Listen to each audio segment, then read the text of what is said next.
ಅಂತೂ ವೀರಭೂಮಿಯು ಮುಸಲ್ಮಾನರ ಕೈಬಿಟ್ಟು ಹೋಯಿತು. ಮುಸಲ್ಮಾನರು ಯಾರೂ ಈ ಮಾತು ಹೇಳುವುದೂ ಇಲ್ಲ, ಒಪ್ಪುವುದೂ ಇಲ್ಲ. ಮನಸ್ಸಿನಲ್ಲಿ ಕಣ್ಣಿಟ್ಟುಕೊಂಡು ಕೆಲವು ತುಂಟರು ಬಹಳ ಅವಾಂತರ ಮಾಡುತ್ತಾರೆ, ತಹಬಂದಿಗೆ ತರುತ್ತೇವೆಂದು ಹೇಳುತ್ತಾರೆ. ಹೀಗೆ ಬಹಳ ದಿನ ಹೇಳಲಾಗದೆ ಹೋಯಿತು. ಈ ಸಮಯದಲ್ಲಿ ಭಗವಂತನ ಇಷ್ಟದ ಮೇಲೆ ಕಲಕತ್ತೆಯಲ್ಲಿ ವಾರನ್ ಹೇಸ್ಟಿಂಗ್ಸ್ ಅನ್ನೋ ಗವರ್ನರ್ ಜನರಲ್ ಆಗಿದ್ದನು. ವಾರನ್ ಹೇಸ್ಟಿಂಗ್ಸ್ ಕಣ್ಣು ಮುಚ್ಚಿಕೊಂಡಿರುವ ಮನುಷ್ಯನಾಗಿರಲಿಲ್ಲ.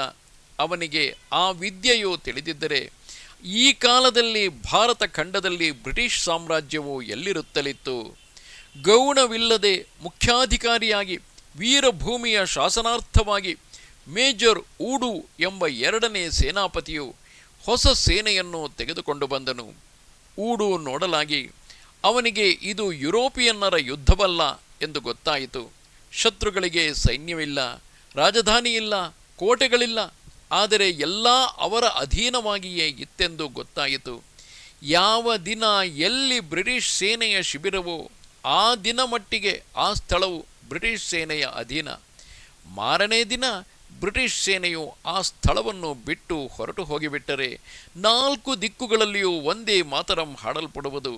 ಎಲ್ಲಿಂದ ಇರಿವೆ ಸಾಲಿಟ್ಟ ಹಾಗೆ ಒಂದೊಂದೇ ರಾತ್ರಿಯಲ್ಲಿ ಇಷ್ಟು ಮಂದಿ ಹೊರಟು ಬಂದು ಇಂಗ್ಲಿಷರ ಕೈವಶವಾದ ಗ್ರಾಮಗಳನ್ನು ಹೇಗೆ ಸುಟ್ಟು ಹಾಕುವರೋ, ಧ್ವಂಸ ಮಾಡುವರೋ, ಅದು ಯಾವುದನ್ನು ಊಡು ಸಾಹೇಬ ಗೊತ್ತು ಮಾಡಿಕೊಳ್ಳಲಾರದೆ ಹೋದನು.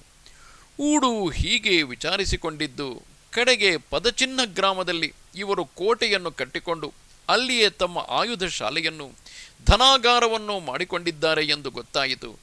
ಆದ ಕಾರಣ ಊಡು ಸಾಹೇಬನು ಆ ದುರ್ಗವನ್ನು ಜಯಿಸತಕ್ಕದ್ದೆಂದು ಸ್ಥಿರ ಮಾಡಿಕೊಂಡನು. ಪದಚಿಹ್ನದಲ್ಲಿದ್ದ ಸಂತಾನರ ಸಂಖ್ಯೆಯನ್ನು ಗೂಢಚಾರರಿಂದ ಗೊತ್ತು ಮಾಡಿಕೊಂಡು ಕೂಡಲೇ ಆ ದುರ್ಗವನ್ನು ಆಕ್ರಮಣ ಮಾಡುವುದು ಸರಿಯಲ್ಲವೆಂದು ತಿಳಿದುಕೊಂಡನು. ಮನಸ್ಸಿನಲ್ಲಿ ಒಂದು ಅಪೂರ್ವವಾದ ಕೌಶಲವನ್ನು ಏರ್ಪಾಡು ಮಾಡಿಕೊಂಡನು. ಮಾಘ ಮಾಸದ ಪೂರ್ಣಿಮೆಯು ಮುಂದೆ ಇತ್ತು. ಆಗ ಅವನ ಶಿಬಿರಕ್ಕೆ ಸಮೀಪವಾದ ಕೇಂದು ಬಿಲ್ಲವೆಂಬ ಗ್ರಾಮದಲ್ಲಿ ಒಂದು ಗೋಸಾಯಿಗಳ ಪರಿಷೆಯಾಗುತ್ತದೆ. ಈ ಸಲದ ಪರಿಷೆಯಲ್ಲಿ ಬಹಳ ಗದ್ದಲವಾಗಬಹುದು. ಅಲ್ಲಿ ಸಾಮಾನ್ಯವಾಗಿ ಪರಿಷೆಗೆ 1,00,000 ಪ್ರಜೆ ಸೇರುವುದು. ಈ ಸಲ ವೈಷ್ಣವ ರಾಜ್ಯವಾಗಿರುವುದರಿಂದ ವೈಷ್ಣವರು ಪರಿಷೆಗೆ ಬಂದು ಬಹಳ ಸಂಭ್ರಮ ಮಾಡಬೇಕೆಂದು ಯೋಚಿಸಿಕೊಂಡಿದ್ದರಾದ್ದರಿಂದ ಸಂತಾನರೆಲ್ಲರೂ ಕೇಂದ್ರ ಬಿಲ್ಲ ಗ್ರಾಮಕ್ಕೆ ಬಂದು ಸೇರುವ ಸಂಭವವಿತ್ತು.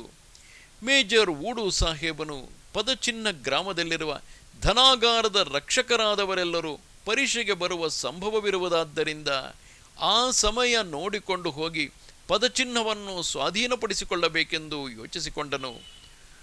ಊಡು ಸಾಹೇಬನು ಮನಸ್ಸಿನಲ್ಲಿ ಈ ಅಭಿಪ್ರಾಯವನ್ನು ಮಾಡಿಕೊಂಡು ಹೊರಕ್ಕೆ ಪರಿಷೆಯ ದಿನ ಕೇಂದು ಬಿಲ್ಲ ಗ್ರಾಮವನ್ನು ಆಕ್ರಮಣ ಮಾಡುವುದಾಗಿಯೂ ಒಂದೇ ದಿನ ಒಂದೇ ಸ್ಥಳದಲ್ಲಿ ಶತ್ರುಗಳನ್ನೆಲ್ಲ ನಿಶೇಷ ಮಾಡಿಬಿಡುವುದಾಗಿಯೂ ವೈಷ್ಣವರ ಪರಿಷೆಯನ್ನು ಆಗಗೊಡಿಸದೆ ಮಾಡುವುದಾಗಿಯೂ ಪ್ರಸಿದ್ಧಪಡಿಸಿದನು. ಈ ಸಮಾಚಾರವು ಗ್ರಾಮದಲ್ಲಿಯೂ ಪ್ರಚಾರಗೊಂಡಿತು.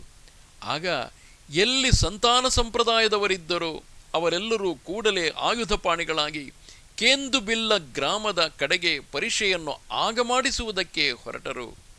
ಸಕಲ ಸಂತಾನರು ಮಾಘಪೂರ್ಣಿಮಾ ದಿನ ಕೇಂದು ಬಿಲ್ಲ ಗ್ರಾಮದಲ್ಲಿ ಸೇರಿದರು.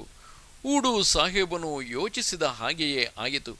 ಇಂಗ್ಲಿಷರ ಅದೃಷ್ಟಕ್ಕೆ ಸರಿಯಾಗಿ ಮಹೇಂದ್ರನೂ ಈ ಮೋಸಕ್ಕೆ ಒಳಗಾದನು.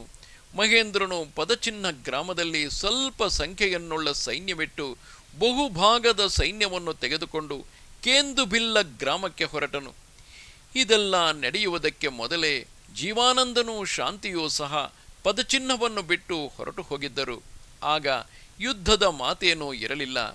ಮಾಘ ಪೂರ್ಣಿಮಾ ಪುಣ್ಯ ದಿನದಲ್ಲಿ ಶುಭ ಮುಹೂರ್ತದಲ್ಲಿ ಜಯದೇವ ಗೋಸ್ವಾಮಿಯ ತೀರ್ಥವಾದ ಅಜಯ ನದಿಯ ಪವಿತ್ರವಾದ ಜಲದಲ್ಲಿ ಆತ್ಮಸಮರ್ಪಣೆಯಿಂದ ಪ್ರಾಣವಿಸರ್ಜನೆಯನ್ನು ಮಾಡಿ ಪ್ರತಿಜ್ಞಾ ಭಂಗದ ಮಹಾಪಾಪಕ್ಕೆ ಪ್ರಾಯಶ್ಚಿತ್ತವನ್ನು ಮಾಡಿಕೊಳ್ಳಬೇಕೆಂದು ಅವರಿಬ್ಬರ, ಅಂದರೆ ಜೀವಾನಂದ ಮತ್ತು ಶಾಂತಿ ಇಬ್ಬರ ಅಭಿಸಂಧಿಯಾಗಿತ್ತು. ಆದರೆ ದಾರಿಯಲ್ಲಿ ಹೋಗುತ್ತಾ ಕೇಂದು ಬಿಲ್ಲು ಗ್ರಾಮದಲ್ಲಿ ಸೇರುವ ಸಂತಾನರ ಸಂಗಡ ರಾಜಸೈನ್ಯದವರ ಮಹಾಯುದ್ಧವಾಗುವುದೆಂದು ಕೇಳಿದರು. ಜೀವಾನಂದನು, ಹಾಗಾದರೆ ಯುದ್ಧದಲ್ಲಿ ಸಾಯೋಣ ನಡೆ ಎಂದನು. ಅವರು ಶೀಘ್ರವಾಗಿ ಹೊರಟರು. ಮಾರ್ಗದಲ್ಲಿ ಒಂದು ಗುಡ್ಡದ ಮೇಲೆ ಹೋಗುತ್ತಿದ್ದರು. ಅಲ್ಲಿಂದ ವೀರ ದಂಪತಿಗಳಿಬ್ಬರು ಗುಡ್ಡದ ಕೆಳಗೆ ಸ್ವಲ್ಪ ದೂರದಲ್ಲಿ ಇಂಗ್ಲಿಷರ ಶಿಬಿರವಿರುವುದನ್ನು ನೋಡಿದರು. ಶಾಂತಿಯು ಸಾಯುವ ಮಾತು ಈಗ ಹಾಗಿರಲಿ, ಒಂದೇ ಮಾತರಂ ಹೇಳೆಂದಳು.